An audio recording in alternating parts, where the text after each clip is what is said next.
പറയാതിരിക്കാൻ വയ്യ. നല്ല തല്ലിപ്പൊളി ഫസ്റ്റ് ഹാഫും ഒരു കിടിലൻ ഔട്ട്സ്റ്റാൻഡിങ് സെക്കൻഡ് ഹാഫും ചേരുന്നതാണ് വർഷങ്ങൾക്ക് ശേഷം എന്ന വിനീത് ശ്രീനിവാസൻ്റെ ഈ മനോഹര സിനിമ. നമ്മൾ ഫസ്റ്റ് ഹാഫൊക്കെ കാണുമ്പോൾ എന്തൊക്കെയോ കാട്ടിക്കൂട്ടുന്നുണ്ട്. അതിൻ്റെ അഭിനേതാക്കളുടെ പ്രകടനമായാലും ശരി, പ്രണവ് മോഹൻലാൽ, ശരിക്കും പറഞ്ഞാൽ അതിൽ ഒരുപാട് മോഹൻലാലിൻ്റെ ആ ലാലേട്ടൻ മാനറിസങ്ങളും കാര്യങ്ങളൊക്കെ ഭയങ്കര ഗംഭീരമായിട്ട് ഈ സിനിമയിലൂടെ നമുക്ക് പ്രണവിലൂടെ കാണാൻ സാധിക്കുന്നുണ്ട്.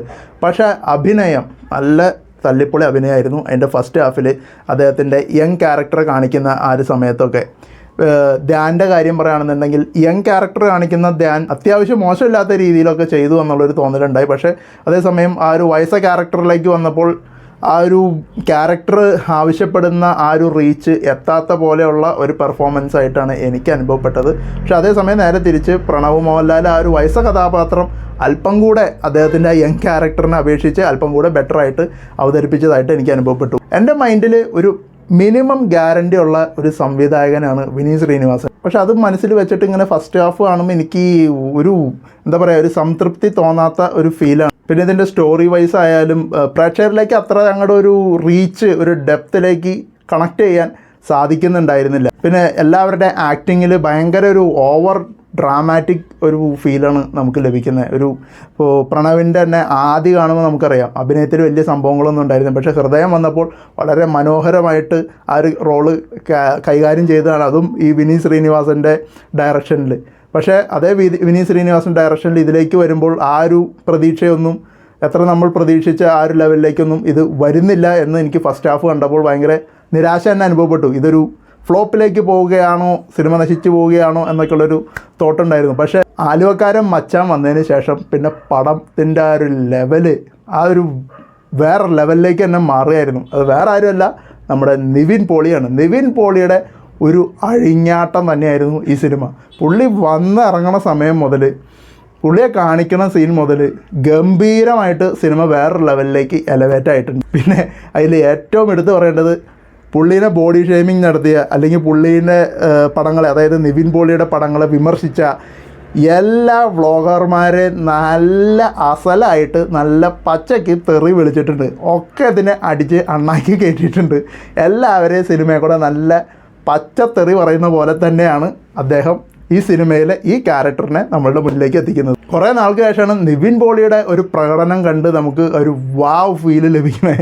കുറേ നാളായിട്ട് നമുക്ക് മിസ്സായി കിടക്കണ ആ ഒരു നിവിൻ പോളി, ആ ഒരു സംഭവം, ആ ഒരു അദ്ദേഹത്തിൻ്റെ ആ ഒരു അഭിനയത്തിലെ മൊഞ്ചും കാര്യങ്ങളൊക്കെ നമുക്ക് ഈ സിനിമയിലൂടെ നമുക്ക് വീണ്ടും നമ്മൾ പ്രേക്ഷകരിലേക്ക് എത്തുകയാണ്. നിവിൻ പോളിയുടെ ക്യാരക്ടർ ഈ സിനിമയിൽ ഇല്ല എന്നുണ്ടെങ്കിൽ, ആ ക്യാരക്ടർ വേറെ ആരെങ്കിലാണ് ചെയ്യുന്നതെന്നുണ്ടെങ്കിൽ ഒരു പക്ഷേ ഈ സിനിമ ഈ ഒരു ലെവലിലേക്കൊന്നും എത്താതെ പണ്ടേ തകർന്ന് തരിപ്പണമായി പോകേണ്ട ഒന്നായിരുന്നു എന്നുള്ളതാണ് എൻ്റെ ഒരു അഭിപ്രായം. പിന്നെ ഇതിൻ്റെ കഥയൊക്കെ നോക്കുകയാണെന്നുണ്ടെങ്കിൽ, സിനിമ പ്രേമികളായിട്ടുള്ള രണ്ട് സുഹൃത്തുക്കൾ, ആ ഒരു കഥയിൽ നമുക്ക് ഒരുപാട് അപ്പ് ആൻഡ് ഡൗണുകൾ കാണാം. പിന്നെ ഒരുപാട് ഇൻസിഡൻസ്, ആ ഒരു 2.25 മണിക്കൂർ സിനിമയിൽ ഒരുപാട് ഇൻസിഡൻറ്റിലൂടെയാണ് ഈ സിനിമ മുന്നേറി പോകുന്നത്.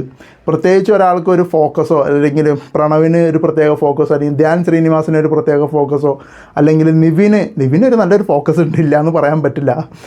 പിന്നെ ഇതിൽ ഞാൻ ആലോചിക്കുന്ന കാര്യം, ഇതിലുള്ള സ്റ്റാർ കാസ്റ്റ് എത്ര പേരാണെന്നറിയോ. ഇവരൊക്കെ കൂടാതെ കല്യാണി പ്രിയദർശൻ, ബേസിൽ, ആസിഫ് അലി, പിന്നെ ആരൊക്കെ ഇതിലില്ലാത്ത ഒരുപാട് പേര്, വിനീത് ശ്രീനിവാസൻ ഇതിൽ അഭിനയിക്കുന്നുണ്ട്.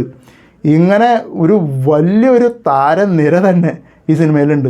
പിന്നെ ഇതിലെ മ്യൂസിക്, അതിൻ്റെ BGM ആയാലും ശരി, അതിലെ പാട്ടുകളായാലും ശരി, നമുക്ക് ആ ഒരു ഹൃദയത്തിൽ ലഭിച്ച പോലെ തന്നെയുള്ള ഒരു മ്യൂസിക്കൽ ട്രീറ്റ് തന്നെയാണ് മൊത്തത്തിൽ ഈ സിനിമ. ഞാൻ ആലോചിക്കുന്നത് മലയാള സിനിമ ഏതൊരു ലെവലിലേക്കാണ് ഇപ്പോൾ ഉയർന്നു കൊണ്ടിരിക്കുന്നതെന്നാണ്. ഇത് തുടങ്ങി വെച്ചത് പ്രേമലുമാണ്, അതിനുശേഷം ഭ്രമയുഗം, അതിനുശേഷം മഞ്ഞുമ്മൽ ബോയ്സ്, അതിനുശേഷം ആടുജീവിതം, ഇപ്പോൾ ദേ നമ്മുടെ ഫഹദ് ഫാസിലിൻ്റെ ആവേശം ഇറങ്ങിക്കണു, ഇപ്പോൾ വിനീത് ശ്രീനിവാസൻ്റെ വർഷങ്ങൾക്ക് ശേഷം ഇറങ്ങിക്കണു.